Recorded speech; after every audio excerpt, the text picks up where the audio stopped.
दोस्तों, साथियों, विद्यार्थियों, आप सभी का मेरे इस YouTube चैनल पर हार्दिक स्वागत है।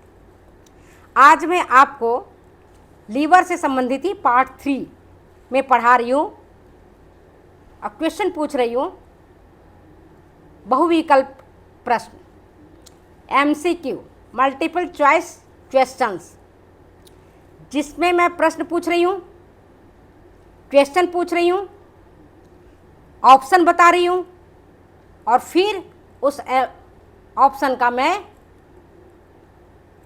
आंसर बता रही हूँ और साथ में एक्सप्लेनेशन भी। तो ध्यान से आप इस वीडियो को देखना, अंत तक देखना, आपको समझ में आएगा। अगर आप तैयारी कर रहे हो PGT का, TGT का, नेट का, स्लेट का और आपके सिलेबस में लीवर पढ़ना है तो इसको मिस मत करना, पढ़ लेना अच्छे तरीके से। तो चलो शुरू करते हैं। पहला प्रश्न है, पायरुविक अम्ल को अमोनिया में विघटित कौन करता है? पायरुविक अम्ल को अमोनिया में विघटित कौन करता है? पहला यकृत, दूसरा हृदय, तीसरा पेशियां, चौथा अस्थिमज्जा। सही उत्तर क्या है? सही उत्तर है यकृत। यकृत ही पायरुविक अम्ल को अमोनिया में विघटित करता है। यकृत प्रोटीन के चयापचय में, प्रोटीन के मेटाबॉलिज्म में लीवर इम्पॉर्टेंट है। अगर किसी व्यक्ति का लीवर खराब होता है, खास करके कुपोषण के कारण या मद्यपान के कारण या विषैले धातु के सेवन के कारण, जो भी कारण रहा हो, अगर लीवर डैमेज होता है तो पायरुविक अम्ल का अमोनिया में विघटन नहीं हो पाता है। यहीं पर डीएमिनेशन की क्रिया होती है जो पायरुविक अम्ल को अमोनिया में कन्वर्ट करता है। नेक्स्ट क्वेश्चन आपके बीच में, दूसरा प्रश्न, कीटोन का ऑक्सीकरण कहाँ होता है? कीटोन बॉडी भी बहुत नुकसानदायक है। हमारी बॉडी में अगर कीटोन बॉडी इकट्ठा हो जाता है तो कोमा की स्थिति उत्पन्न हो जाती है, बेहोश हो जाता है व्यक्ति। तो कीटोन का ऑक्सीकरण कहाँ होता है बताओ? यकृत में, हृदय में, वृक्क में या पित्ताशय में? सही उत्तर है यकृत में। यकृत में वसा का अम्ल कीटोन का ऑक्सीकरण होता है। यकृत में ही लाइपोप्रोटीन और फास्फोलिपिड का भी संग्रहण होता है। इम्पॉर्टेंट है हमारे लिए यकृत को स्वस्थ रखना, और इसके लिए यकृत को स्वस्थ रखने में किसकी भूमिका ज़्यादा होती है आपको पता होना चाहिए। किन कारणों से हमारा जो लीवर स्ट्रॉन्ग रहेगा, ढूंढना, बताना कि क्या हम खाएं, हम किस तरह का फूड लें जिसके कारण हमारा जो लीवर है वो बहुत स्ट्रॉन्ग रहे, स्वस्थ रहे। नेक्स्ट क्वेश्चन आपके बीच में, निम्न में से कौन पीलिया का लक्षण नहीं है? जब जॉन्डिस किसी व्यक्ति को हो जाता है, बच्चे को हो जाता है, बड़े को हो जाता है, तो कौन सा लक्षण नहीं है पीलिया का? पहला आंखों का पीला होना, दूसरा पेशाब का रंग पीला होना, तीसरा नाखून का आकार चम्मच जैसा होना और चौथा पेट में दर्द होना। कौन सा ऐसा है इनमें से जिसमें पीलिया का लक्षण नहीं है? सही उत्तर क्या है?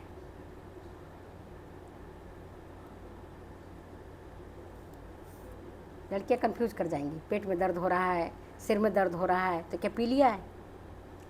उपरोक्त में से सभी जो है ना, जैसे आंखों का रंग पीला हो जाना, त्वचा का रंग पीला हो जाना, जीभ का पीला हो जाना है, नाखून का पीला हो जाना, ये सब तो पीलिया के लक्षण है। लेकिन अगर नाखून का आकार चम्मच जैसा हो जाए तो पीलिया का लक्षण नहीं है। यह शरीर में खून की कमी होने का, रक्त अल्पता होने का ये कारण है। नेक्स्ट क्वेश्चन आपके बीच में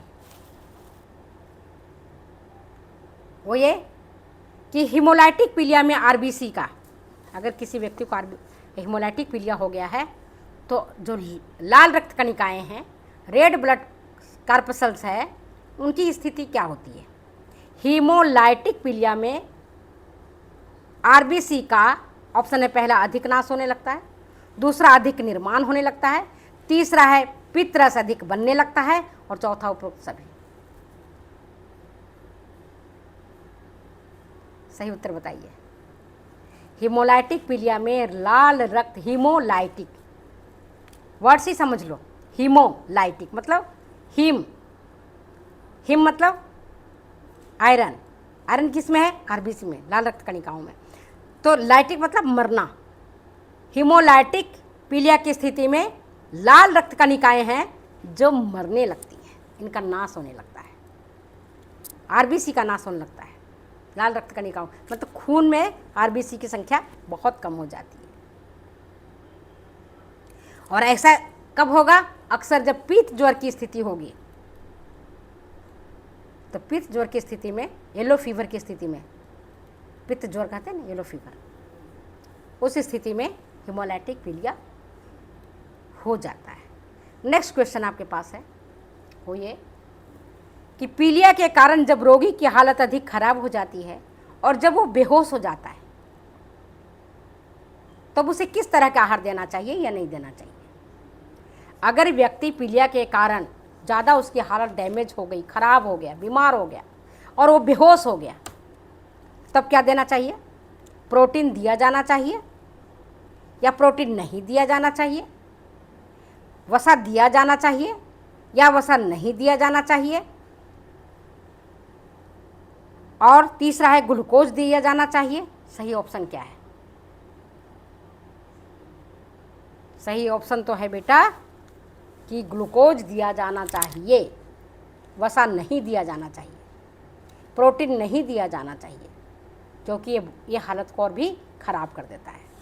नेक्स्ट क्वेश्चन, पीलिया के रोगी को ऊर्जा प्राप्ति हेतु मुख्य रूप से क्या देना चाहिए? एनर्जी कहाँ से गेन करेगा पीलिया के रोगी? दाल चावल देना चाहिए उसको खाने में, या ग्लूकोज पानी देना चाहिए, या पुलाव देना चाहिए, या खिचड़ी देना चाहिए? ये भी कंफ्यूजिंग है, जो अक्सर बच्चे कंफ्यूज कर जाते हैं। क्या देना चाहिए? सर्वश्रेष्ठ क्या है? पीलिया के रोगी को ऊर्जा प्राप्ति हेतु मुख्य रूप से क्या देना चाहिए? दाल चावल या खिचड़ी या ग्लूकोज पानी या पुलाव? सही उत्तर क्या है? सही उत्तर है ग्लूकोज पानी। पीलिया के रोगी को मुख्य रूप से ऊर्जा प्राप्ति हेतु ग्लूकोज पानी, फूलों का रस, गन्ने का रस, सुक्रोज इत्यादि देना चाहिए, खासकर तब जब रोगी की स्थिति बहुत खराब है। दाल चावल क्यों नहीं देना चाहिए? कि दाल हम देंगे तो प्रोटीन जाएगा, खिचड़ी देंगे तो प्रोटीन जाएगा, पुलाव में आपको पता ही है कि फैट ज़्यादा है तो पचा ही नहीं पाएगा, लीवर और डैमेज हो जाएगा। जब किसी व्यक्ति का लीवर खराब होता है तो बिल्कुल डॉक्टर साहब कहते हैं बिल्कुल सादा खाना दो, अब चावल भी तो बिल्कुल गला के दो, तेल घी बिल्कुल नहीं देना है, मक्खन नहीं खाना है। नेक्स्ट क्वेश्चन आपके बीच में, सिरोसिस रोग है। सिरोसिस रोग है किसका? हृदय का, यकृत का, आमाशय का, या रक्त नलिकाओं का? सही उत्तर क्या है? सिरोसिस एक रोग है, यकृत का रोग है। सिरोसिस किसका रोग है? यकृत का, लीवर का रोग है। ये तब होता है जब जो लीवर की कोशिकाएं नष्ट होने लगती हैं अथवा लीवर के तंतुओं में फाइब्रोसिस हो जाता है, तब सिरोसिस हो जाता है। सिरोसिस मतलब घाव हो जाना, कोशिकाएं मरने लगती हैं, वहाँ पर जैसे पत्थर जैसी चीज़ें जमने लगती हैं, उसको फाइब्रोसिस कहते हैं। नेक्स्ट क्वेश्चन आपके बीच में, मद्यपान करने वालों को अधिक होता है, क्या होता है बताओ? Biliary cirrhosis, diffused hepatic fibrosis, post necrotic scaring, या इनमें से कोई नहीं? जो लोग ज़्यादा शराब पीते हैं, धूम्रपान करते हैं, उनको कौन सा पीलिया अधिक होता है? उनको कौन सी सिरोसिस होता है? उनकी लीवर खराब होता है। लीवर खराब हो गया, बहुत दारू पिया था, बहुत दारू पीता था, लीवर खराब हो गया इसलिए मर गया, डॉक्टर से इलाज करवाया। तो कौन सी होती है इसमें? मद्यपान, जो अधिक लोग शराब पीते हैं उनको बिलियरी सिरोसिस हो जाता है। नेक्स्ट क्वेश्चन आपके पास, सिरोसिस होने का क्या कारण है? सिरोसिस होने का क्या कारण है? ऑप्शन आपके पास है मद्यपान, पहला। दूसरा जीवाणुओं का संक्रमण। तीसरा है विषैले तत्वों की अधिकता। चौथा उपरोक्त सभी। करेक्ट आंसर, करेक्ट आंसर है उपरोक्त सभी। सिरोसिस होने का कारण है जो व्यक्ति शराब पीता है, जो व्यक्ति धूम्रपान करता है, अगर जीवाणुओं का संक्रमण हो जाता है, अगर विषैले तत्व हमारी बॉडी में अधिक आ जाता है, जैसे लाल मिर्च बहुत खाते हैं या गरम मसाला का बहुत सेवन करते हैं, या हम कुछ दालों में होता है जैसे सोयाबीन है उसको भी उबाल करके या पानी में भिगो करके तब हम इस्तेमाल करें, या कच्ची मूंगफली हम खाते हैं, कच्ची मूंगफलियों में होता है अफ्लाटॉक्सिन।